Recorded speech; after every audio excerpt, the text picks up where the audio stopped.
अब यहां से जब तुम नीचे की तरफ जा रहे हो तो ये आया कॉन्टिनेंटल स्लोप। क्या आया? Continental slope. ये बात समझ रहे हो तुम कि जो दुनिया की सबसे बड़ी माउंटेन रेंजेस है वो कनेक्टेड है डायरेक्टली आपका ओशियंस के साथ। तो क्या तुम्हें जो आपका लैंड मास डिस्ट्रीब्यूटेड है या फिर जो आपका हमारी कंट्रीज है, क्या वो इक्वली डिस्ट्रीब्यूट दिखाई देंगी कि जितनी आपका लैंड इंडिया के पास है उतनी ही लैंड मंगोलिया के पास है, या फिर रशिया के पास जितना लैंड है उतना इंडिया के पास है? Answer is no. तो ऊपर से नीचे आने में डिफरेंट डिफरेंट लैंड मास का अनइवन डिस्ट्रीब्यूशन कर रखा है। अगर दो प्लेट आपस में कन्वर्ज कर रही हैं और या फिर आपका दो प्लेट आपस में डाइवर्ज कर रही है, ऑल्दो तुम्हारे पास आपका 71% आपका पानी ही पानी है, बट ये पानी कैसा है? मोस्टली आपका ओशियंस के अंदर देखने को मिलता है। वाटर जो स्टोरेज है ओशियंस के अंदर वो तीन तरीके से आपको दिखाई देगी। तो तुमने कुछ नहीं करना, तुमने ये चार्ट आपका पेपर में समझा कर आना है। अब सर बहुत इंपॉर्टेंट बात आपका समझाने जा रहा हूं मैं। इस चैप्टर के अंदर सबसे पहले जो इंपॉर्टेंट चीज लिखी हुई है वो लिखी हुई है तुम्हारे पास। इस पॉइंट को याद रखिएगा, 1 डिग्री सेल्सियस का आपका यहाँ पर जेंटल स्लोप मिलेगा। टेम्परेचर आपका जो ओशन का है वो राइज करता जाएगा, बट वो बहुत स्लोली राइज करेगा। क्यों? ज्योग्राफी वाले आ गए ओए, क्या हालचाल है सभी के। मैं अभिषेक पांडे स्वागत करता हूं आपका इस बहुत ही प्यारे से प्लेटफॉर्म पर जिसका नाम है नेक्स्ट टॉपर ह्यूमैनिटीज, और यहां हम देश का भविष्य बनाते हैं। ठीक है, तो अब जब हम आपका देश का भविष्य बना ही रहे हैं तो आपके लिए कड़ी बाय कड़ी बहुत सारे चैप्टर्स अब खत्म हो चुके हैं, और मैं उम्मीद कर रहा हूं कि अब डर पता है क्यों लग रहा होगा, क्योंकि बर्डन हो गया है।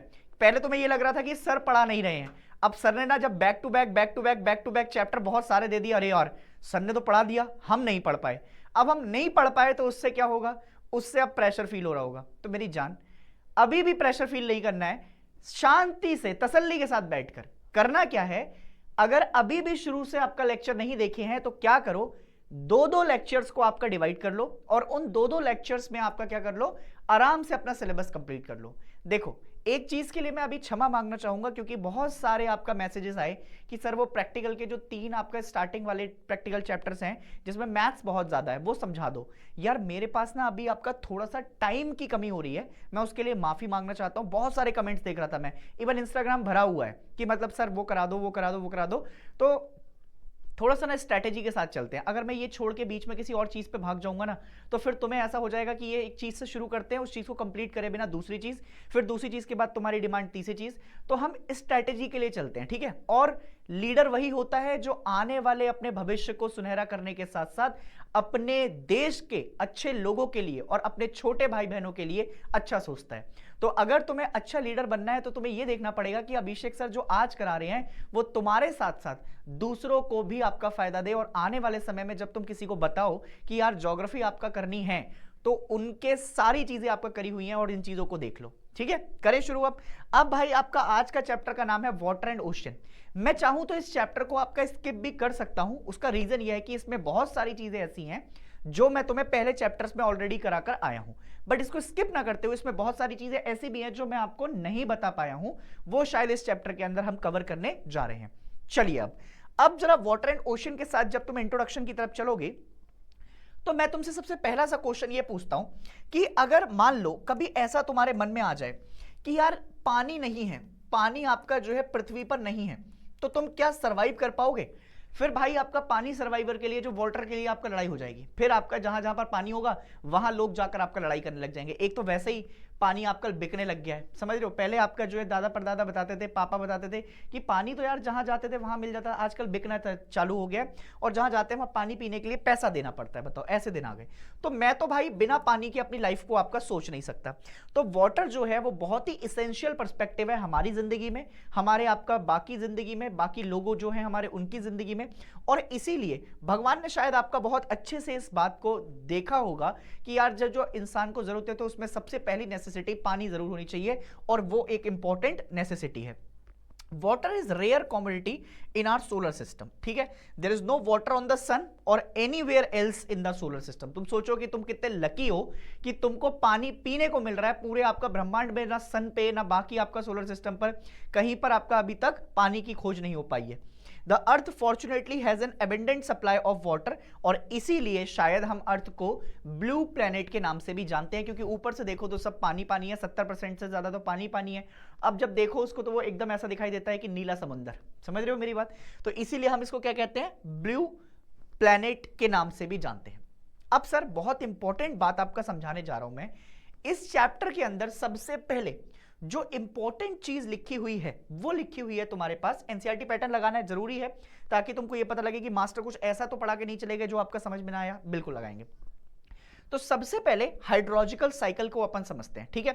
तो जो पानी है ना, पानी आपका जो है बेसिकली अगर तुम चाहो तो तुम इसको रीयूज कर सकते हो। ये तो बिल्कुल आपका जापानीज टेक्नोलॉजी है कि भैया एक साइक्लिक स्ट्रक्चर है और उसको हम क्या कर सकते हैं, रीयूज कर सकते हैं। एक साइकिल होती है ओशियन में, लैंड में, और लैंड टू लैंड ओशियन में अभी आपका इस्तेमाल कर सकते हैं। तो जो हम मूवमेंट देख रहे हैं पानी का ओवर द अर्थ, तो वाटर साइकिल है, millions of billions of year से चली हुई आ रही है। तो वाटर जो है वो सबसे इंपॉर्टेंट एलिमेंट है आपका कहां पर, हमारी पृथ्वी के ऊपर। And the distribution of water on earth is quite uneven, मतलब ऐसा है कि बहुत ज्यादा अनइवन सा डिस्ट्रीब्यूशन आपका देखने को मिलता है। उसका रीजन क्या है, जो हमारे पास पानी देखने को मिलता है, एक तो सी है, एक उसके अलावा आपका ओशियंस है, और सी और ओशियन के साथ आपका हमको क्या देखने को मिलता है, जो सी और ओशियन है हमारे, समझ रहे हो मेरी बात, इनमें खारा पानी आपको देखने को मिलता है। कैसा पानी, खारा पानी आपको देखने को मिलेगा। एंड मेनी लोकेशन है plenty of water but other have very limited quantity. अब जैसे एग्जांपल के तौर पर तुम अगर दिल्ली में ही चले जाओ तो दिल्ली में क्या हो जाता है, दिल्ली में आपका जो है पीने के पानी को लेकर आना पड़ता है, और दिन में 3-3 4-4 बार आपका जो है बेसिकली कई जगह पानी अवेलेबल है, बट कई जगह ऐसा है जहां 3 दिन में एक बार पानी आता है, समझ रहे हो मेरी बात। तो वो भी एक आपका इशू है। And different with in the earth hydrosphere in different form, जहां पर liquid, solid and gaseous faces आपको मिलेंगे। अबाउट 71%, मतलब लगभग 71% पानी जो है तुम्हारा वो कहां पर मिलता है, वो ओशियंस में आपको देखने को मिलता है। कहां पर देखने को मिलता है, ओशियंस के अंदर। और बाकी जो है, जो जहां पर फ्रेश वाटर मिलता है वो हमें ग्लेशियर्स की फॉर्म में आपका देखने को मिलेगा। एक तो ग्लेशियर में देखने को मिल जाएगा, ग्लेशियर के अलावा और कहां पर देख सकते हो, बाकी तुम जो आइस कैप वगैरह हैं, जो लेक्स हैं, ग्राउंड वाटर है, या फिर आपका बाकी चीजों में है, तो उसमें हमें फ्रेश वाटर की कैटेगरी मिल जाती है। 59% of the water that falls on the land return to the atmosphere. अब ये सबसे भयंकर सी कहानी है कि मान लो ये आपका जो है बेसिकली मेरा अर्थ का सरफेस है, और पता कैसे लगा, क्योंकि मैंने यहां पर आपका पेड़ लगा दिया।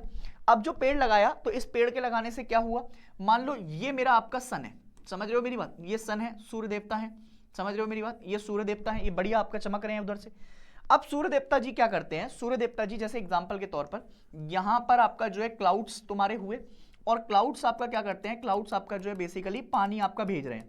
क्लाउड्स आपका क्या कर रहे हैं, क्लाउड्स आपका पानी भेज रहे हैं। अब ये जो पानी आया, ये सरफेस पर आपका जो है यहां पर कहीं पर देखने को मिल रहा है, यहां पर पानी आपका देखने को मिलेगा इस जगह, यहां पर कहीं आपका पानी देखने को मिल रहा है।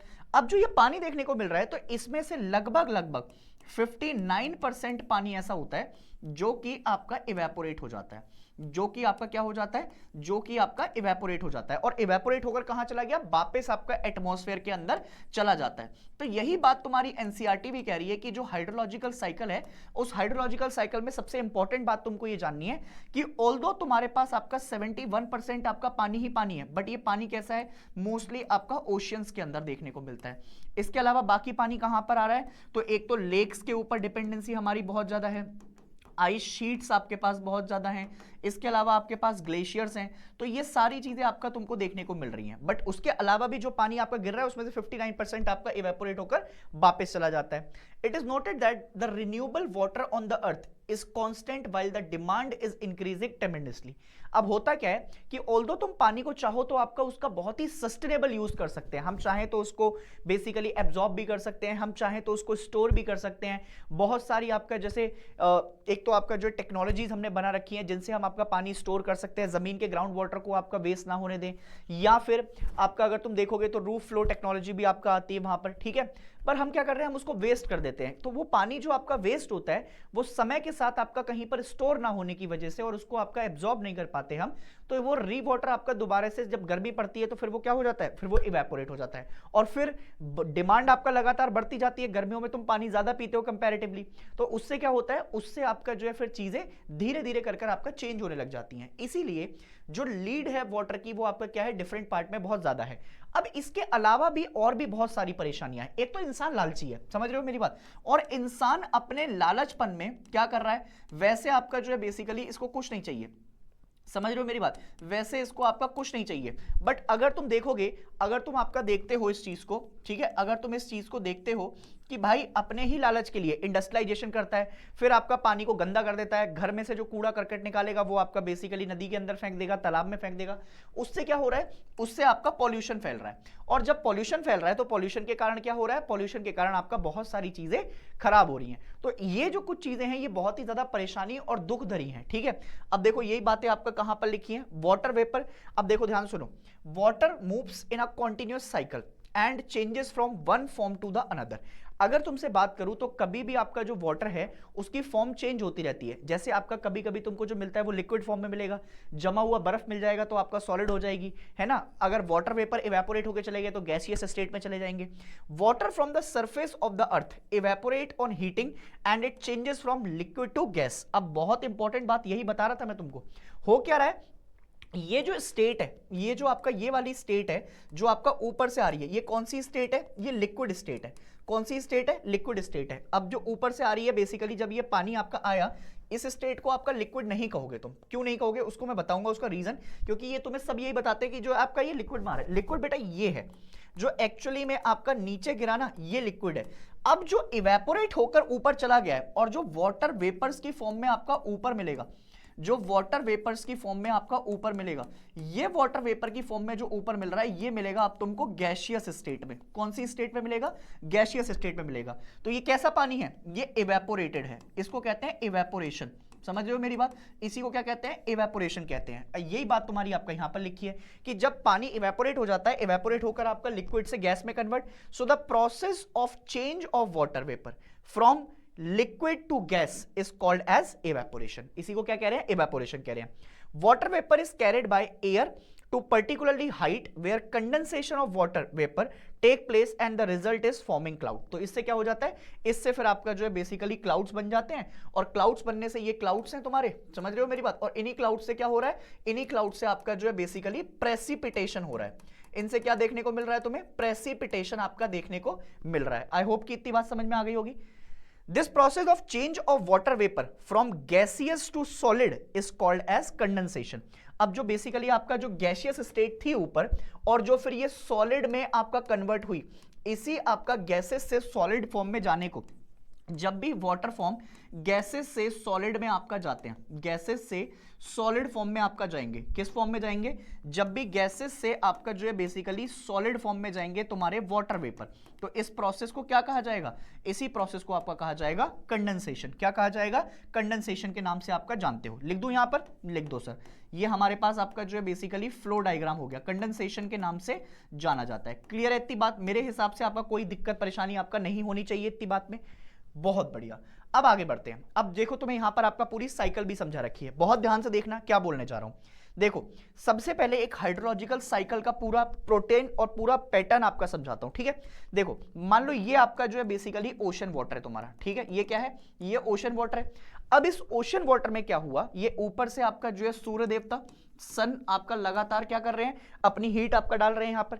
हीट के कारण जो अब बेसिकली कुछ तो प्लांट भी आपका अपटेक करेंगे, क्योंकि प्लांट को भी तो चाहिए, ये भी तो लिविंग है, तो अब इनको चाहिए, तो ये भी आपका पानी ले रहे हैं। और फिर जो बाकी आपका इवेपोराइजेशन हो रहा है या ट्रांसपिरेशन हो रहा है वो तो इनके प्लांट्स के अंदर हो रहा है, बट जो इवेपोरेशन हो रहा है, कंडेंसेशन प्रोसेस हो रहा है, वो कहां पर देखने को मिल रहा है, इस कंडेंसेशन में क्या हो रहा है, इसमें आपका गैसियस से सॉलिड में आपका कन्वर्ट हो जा रही है चीजें, और जो स्नोफॉल वगैरह हो रही है, पानी रन ऑफ कर रहा है, वो धीरे धीरे कर आपका ग्राउंड वाटर के अंदर चला जा रहा है यहां पर। और ये जो एक कंप्लीट साइकिल है, पहले आपका क्लाउड्स के अलावा फिर आपका जो है क्या हुआ, फिर आपका जो है क्लाउड्स के बाद प्रेसिपिटेशन, ये प्रेसिपिटेशन के बाद आपका पानी, और पानी फिर आपका ग्राउंड में, फिर आपका इवेपोरेट हुआ, इवेपोरेट होकर आपका कंडेंसेशन, उसके बाद आपका ट्रांसपिरेशन। ये एक प्रोसेस कंप्लीटली आपका क्या कहलाता है, इसी को हाइड्रोलॉजिकल साइकिल के नाम से भी जाना जाता है। किस नाम से जानते हैं, हाइड्रोलॉजिकल साइकिल के नाम से जानते हैं, हाइड्रोलॉजिक साइकिल। क्लियर है क्या इतनी बात, कोई दिक्कत परेशानी समझ में आ गई इतनी बात, बहुत बढ़िया। अब जैसे देखो अगर मैं कुछ कंपोनेंट है एंड कुछ प्रोसेसेस है वाटर साइकिल के, उनको समझाऊं तुम्हें, तो उनको समझाने के लिए मुझे दो चीजें समझ में आनी चाहिए। सबसे पहले वाटर जो स्टोरेज है ओशंस के अंदर, वो तीन तरीके से आपको दिखाई देगी। एक तो इवेपोरेशन वाले फॉर्म से इवेपोरेट हो जा रहा है, एक होता है इवेपोर ट्रांसपिरेशन। ये जो ट्रांसपिरेशन शब्द है, जब भी कभी ट्रांसपिरेशन की तुम्हारे दिमाग में घंटी बजे कि टन इधर से बजी, तो दिमाग आपका सीधा चलना चाहिए प्लांट्स की तरफ। ट्रांसपिरेशन प्रोसेस कहां पर होता है, प्लांट्स में आपका देखने को मिलता है। और फिर उसके बाद आपका एक प्रोसेस हो रहा है सब्लिमेशन का। ये प्रोसेस आपका अभी मैं तुमको समझाऊंगा, थोड़ा सा आपका वेट करो, ठीक है। अगर वाटर इन एटमॉस्फेयर देखेंगे तो वहां पर कैसे फॉर्म में मिल रहा है, एक तो कंडेंसेशन के और एक प्रेसिपिटेशन के। कंडेंसेशन और प्रेसिपिटेशन दोनों मैं बता चुका हूं। प्रेसिपिटेशन मतलब आपका ड्रॉपलेट्स वाटर वेपर आ रहे हैं नीचे, और कंडेंसेशन क्या है, जब आपका वो स्टेट चेंज कर रहा है, तो उसी को कह रहे हैं water storage in ice and snow. तो एक तो स्नोफॉल में आपका पानी गिरता है और वो पानी क्या कर रहा है, वो तो स्नो के फॉर्म में है, सॉलिड फॉर्म हो जाएगा।